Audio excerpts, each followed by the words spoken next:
নমস্কার, বং হ্যাংলায় আপনাদের স্বাগত। আজ সকালে বাজার করতে গিয়ে কাচকি মাছ দেখে হঠাৎ ঠাম্মার কথা মনে পড়ে গেল। ছোটবেলায় ঠাম্মার হাতে বানানো এই বরিশালের বিখ্যাত কাচকি মাছের চচ্চড়ি দিয়ে এক থালা ভাত নিমেষে সাবার করে ফেলতাম। ব্যাস, তাই আর অপেক্ষা না করে বাড়িতে নিয়ে এলাম এই কাচকি মাছ আর বানিয়ে ফেললাম সেই রেসিপি। প্রথমে কড়াইয়ে ভালো করে ধুয়ে রাখা 150 গ্রাম কাচকি মাছের মধ্যে দিয়ে দিতে হবে আলু ভাজার মতো ঝিরিঝিরি করে কেটে রাখা 3টি মাঝারি মাপের আলু। তারপর দিয়ে দিতে হবে 2টি পেঁয়াজ কুচি, একটা টমেটো কুচি, কয়েকটা কাঁচা লঙ্কা আর সাথে কিছু ধনেপাতা। আমাদের বাড়িতে সবাই ঝাল একটু কম খায়, তাই আমি লঙ্কা একটু কম দিয়েছি। আপনারা আপনাদের প্রয়োজন মতো পরিমাণ বাড়িয়ে বা কমিয়ে নেবেন।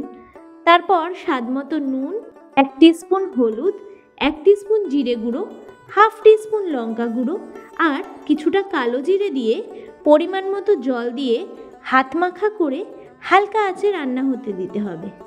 কিছুক্ষণ রান্না হয়ে গেলে একটা খুব সুন্দর গন্ধ বেরোবে, যার থেকে বোঝা যায় যে রান্নাটা প্রায় শেষ হয়ে এসছে। তখন ঢাকনাটা খুলে তার মধ্যে দিয়ে দিতে হবে বেশ কিছুটা সর্ষের তেল।